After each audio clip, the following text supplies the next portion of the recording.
Aroma harapan di gerobak Pak Karim. Angin malam Jakarta selalu membawa aroma khas, campuran debu, knalpot, dan sate. Bagi Pak Karim, aroma terakhir itu adalah napas hidupnya. Setiap sore, dari pukul 5 hingga larut malam, gerobak sate kambingnya berdiri kokoh di pinggir jalan Keramat Raya, diterangi lampu minyak tanah yang berkedip-kedip, setia menemani asap yang mengepul dari bakaran arang. Pak Karim bukan lagi muda. Rambutnya memutih di sana-sini, dan punggungnya sedikit membungkuk karena bertahun-tahun membakar sate. Namun, tangannya masih cekatan. Dengan lincah, ia membolak-balik tusukan sate di atas bara, sesekali mengipasinya hingga api kecil melahap lemak yang menetes, menciptakan bunyi ses yang menggoda. Mata pisau goloknya berkilat saat memotong daging kambing segar, memisahkannya dari tulang dengan presisi seorang ahli bedah. Sate kambing, Bang, mantap, teriaknya ramah kepada setiap pejalan kaki yang melintas. Sebagian berhenti, tergoda oleh asap dan aroma yang menusuk hidung. Sebagian lagi sudah menjadi pelanggan setia, tahu betul cita rasa sate Pak Karim yang tak ada duanya, dagingnya empuk, bumbunya meresap sempurna, dan saus kacangnya kental, sedikit pedas, dengan irisan bawang merah dan tomat yang segar. Dulu, Pak Karim punya impian besar. Ia ingin membuka restoran sate yang besar, dengan meja-meja kayu jati dan dinding berhias kaligrafi Arab.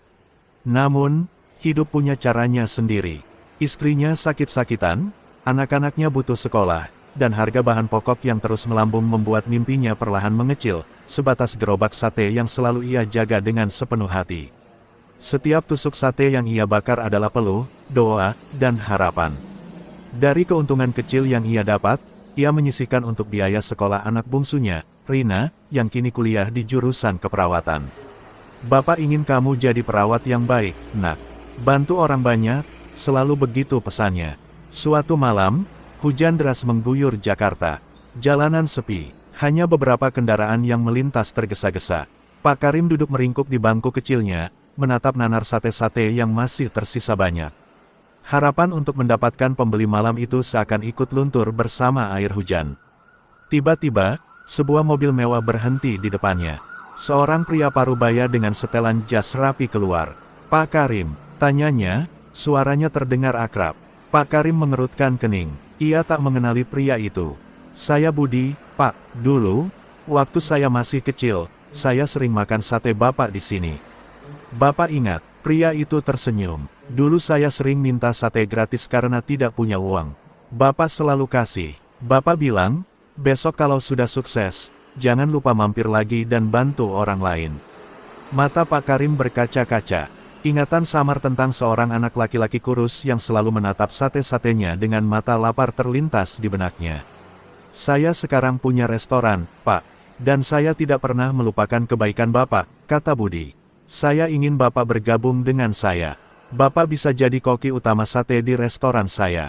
Kita bisa bangun restoran sate yang besar bersama, impian Bapak dulu. Pak Karim terdiam, memandangi gerobak sate yang telah menemaninya bertahun-tahun. Asap tipis masih mengepul, aroma sate masih menguar.